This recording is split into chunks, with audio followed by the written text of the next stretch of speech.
Well, the lady in question is known and loved by us all. Over the years, she's played stooge to almost every comedian in this country. She's appeared in radio and television comedy shows with the likes of Benny Hill, Tony Hancock, Ted Ray, Peter Sellers, and many, many more. Her first starring role, however, was really 10 years ago when she played Edna, the inebriate woman. And now, after waiting an awfully long time, she's got the lead in her own TV comedy series. It's written by Johnny Speight, and it's called The Lady is a Tramp.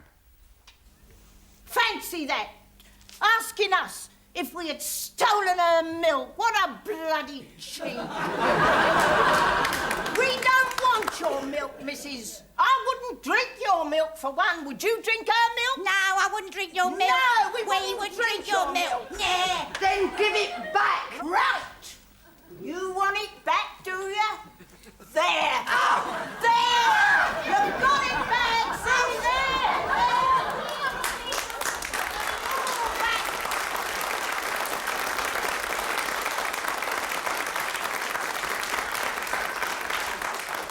I'll call the police. I'll call the police on you.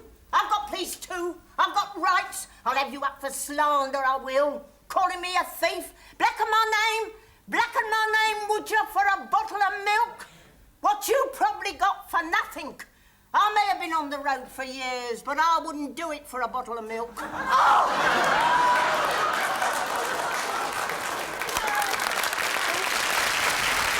Ladies and gentlemen, Patricia Hayes.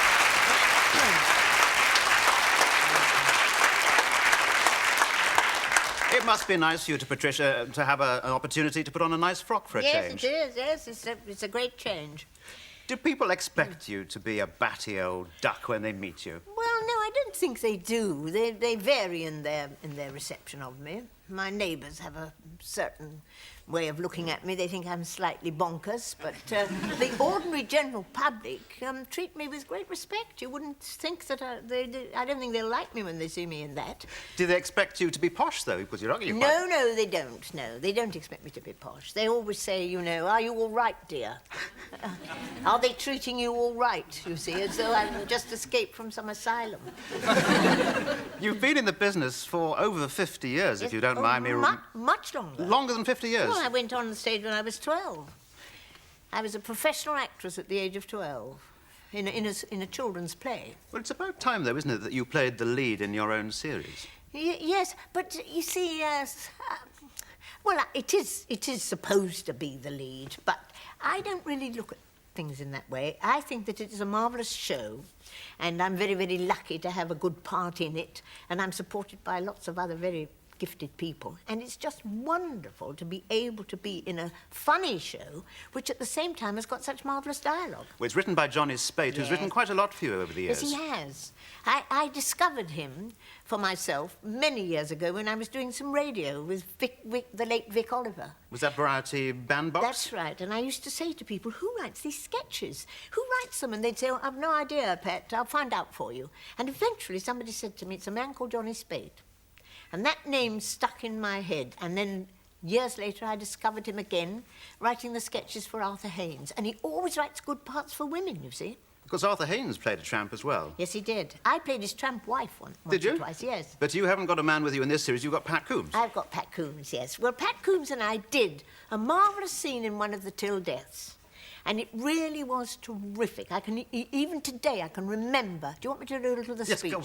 Well, we were standing there talking, and Warren Mitchell was hanging upside down from a window. And he was saying, help me, and I was saying, get inside, Mr. Garnett, it's cold up there. and Pat Coombs was going on about her husband. He was worry about the health service. Couldn't think, you know, he couldn't make head nor tail of it. And I said, well, the health service is something that I didn't agree with from the first. As soon as it was first mentioned, as soon as they brought it up, I said no. I said, the health service is all very well if you're going to be sick. If you're a sickly sort of a person, what is always getting ill, well, then, yes, I grant you, you might get some benefit out of it. But say that you are the sort of person what nothing ever seems to ail you, well, then in that case, you'd be better off, like you said, saving your money and going on a cruise round the world.